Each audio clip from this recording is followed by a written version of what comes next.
Ken, in one of your books, you've touched upon the difference between disease and illness. Yes, Could you please comment on that? I will. Yes. Thank you. Thank you.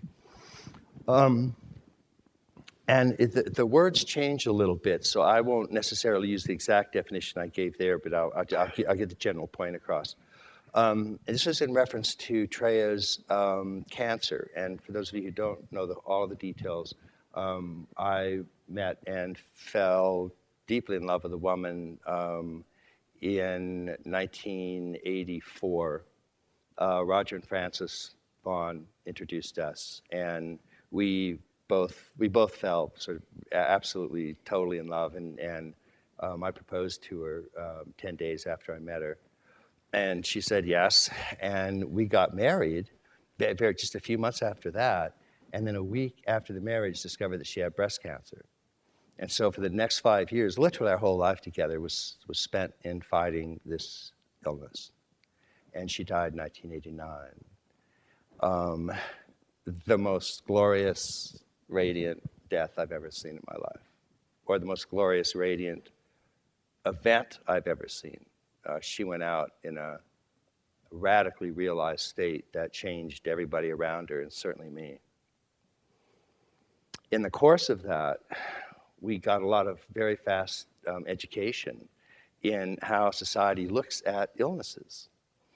And so I made in the book that I wrote about our ordeal called Grace and Grit, I made a distinction in one chapter between the actual sort of biological components of an illness, which I called illness, and that would be the upper right. In other words, there's a bone is broken, a kidney's out of whack, you've got a tumor, and you can see it, there it is, right there. It can be, I'll mention a couple of these because it'll get the point across well. It could be HIV, okay? It could be something like that, but that's the actual biological fact in the upper right. But then in the lower left is how society looks at your illness. And I gave a term for that, which is the way society looks at your illness as a sickness.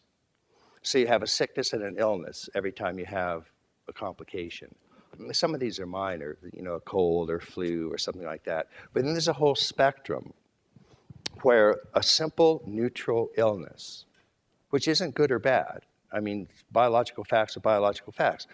Frogs aren't good or bad. Mountains aren't good or bad. Streams aren't good or bad. They just are.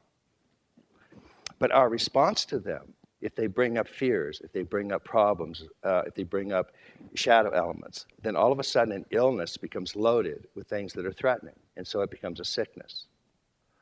And we said that treating the illness of cancer took, on average, a few hours each month. But treating the sickness of cancer was a full-time job. We had to deal with everybody's expectations about what it meant. And so the just good-hearted people, we were bombarded with reasons that Treya got cancer. And they were the sort of standard litany of, oh, you're not open enough, you have to be more feeling, or what are you trying to learn from this illness? And all of these, there's a grain of truth to all of them. That would be the upper left quadrant. In other words, we know that psychological factors, of course, can contribute to these kinds of things. But they're very minor compared to what most people's stories were, which is that 100% of your illness is brought on by your psychological attitude. And that where there is not love, illness flourishes. And so, again, well-intentioned, but it can be profoundly misguided, and it all too often can be a real power trip. I'm afraid of what you have, so I have to label what you have to give distance from it and give me safety. And so it became, obviously, we were both, fairly sophisticated, psychological theorists. So it was a meditation for us on what was happening and how it was happening and what it meant. And it was really an extraordinary education. And by far the hardest part of the whole ordeal, by far. As I say, we say, dealing with the illness of cancer a few hours each month, dealing with a sickness, full-time job, 24 hours a day. Everybody had a theory. And the theories all contradicted each other. I wanted to have a little conference of why is Treya sick? and just turn these people loose on each other. Because I was like, well, I'm just going to stand aside. Y'all go at it. Because it was really, that kind of thing. And once you see that kind of thing, you realize two things: how much people love and want to help, and how much people, all of us, are afraid and want to contract. So illness is. A broken bone is just a broken bone. HIV is just a viral infection. But take somebody with that, particularly 20 years ago, and put it in a culture, and it's turned into a sickness of moral dimensions that are frightening. And it's also true when you have an illness that the actual cause is not understood,